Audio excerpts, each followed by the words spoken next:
Well, human rights are seen generally, well, I see it as rights that people have living in society wherever they are, whether they are rich or poor, whatever groups they belong to. They have certain rights which have to be exercised by them in order to make it possible for them to go on living in a collective, in an intelligent, civilized way. That's what I see human rights. The right to eat, because you need food. The right to, simple things I'm picking, right to have a bath, because you have to be clean, and you can take it endlessly on forward. Right to think, right to education, because that's what human beings need and must have in order to carry on their lives.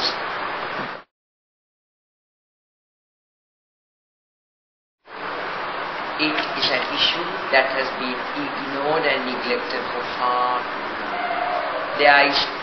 If there is focus on the part of Sri Lankans on the issue of disability, disabled people in their own country, that is in a negative way. Meaning, they focus on these people as if they have come from another planet. And they don't wish to know them. They don't wish to see them anywhere around them. So, it's the focus has to change from being negative to becoming positive in order for them to actually play a role in ensuring that their rights are something that are not snatched away from them, that they have the environment in which they could exercise their rights. And it's not only the right of accessibility, that's only one. What about their right to share education with others? What about their right to share playing fields with others? I can go on endlessly about the rights that they have that they are deprived of when they are being shunned by society. If people find them somebody they should turn away from and reject, then automatically their right to be equal with others is lost, is taken away from them.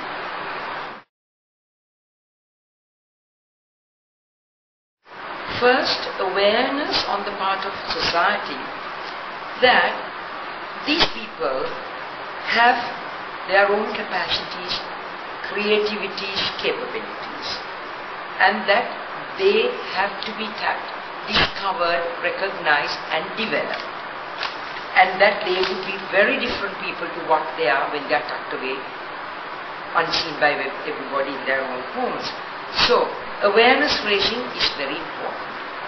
Thereafter comes the awareness that they have to do something in order to enable these people to live much better quality lives and integrate much better into society.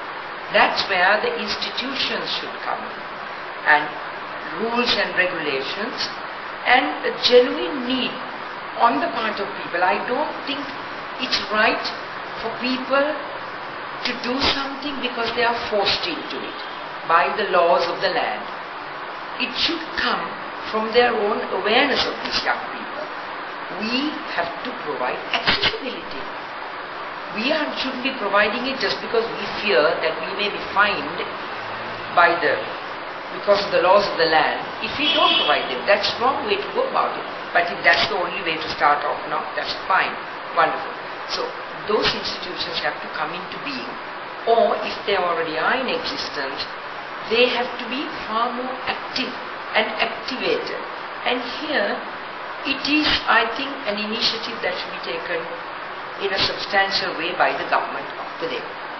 Little organizations like Sunera Foundation, for example, can only play a very small role. The trust should come from the government, the fund should come from the government, the education system to be geared to teaching people like this should come from the government, and so on. But how many, apart from the Sunera Foundation, how many organizations exist that are actually involved in the advocacy of the rights, for the rights of disabled people?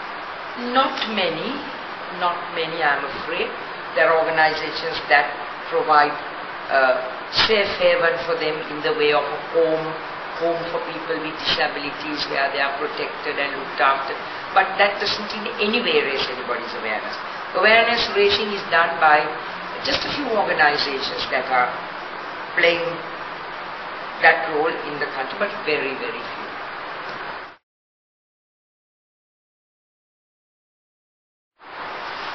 I would break it up into several segments.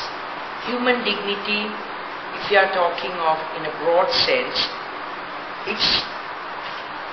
one can make general statements. But if you break it down, you talk of the dignity of a human being in what they do in the way of a job. Dignity of somebody who is getting on in life, in society, who is being pulled down because what they say is not what people want to hear. People who are in power want to hear.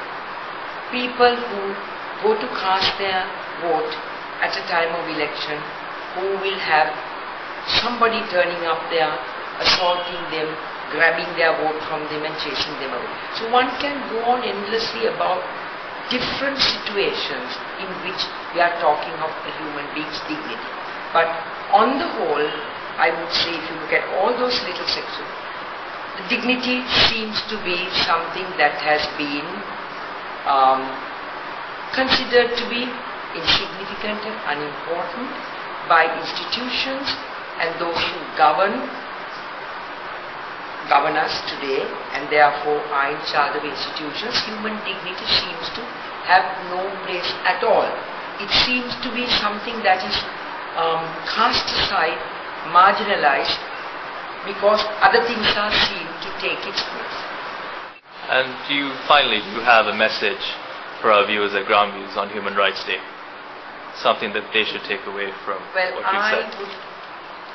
My message would focus mostly on young people. Young people who are school-goers, school leavers, university students. It is their country, it is their place. They are the future of Sri Lanka. Therefore, I think they should consciously and actively make themselves aware of what human rights are all about and act in groups, collectively, in schools, in their social clubs, in their sports clubs, wherever, to promote this.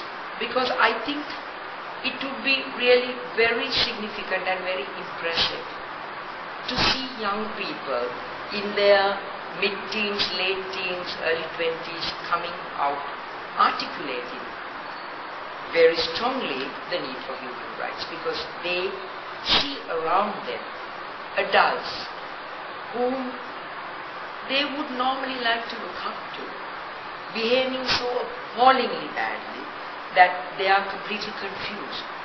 Are they going to take lessons from them? Are they going to take them as examples? Or are they going to set a new trend with their own thoughts about how they feel people should behave, how human rights should be exercised? So I think my message is that for young people.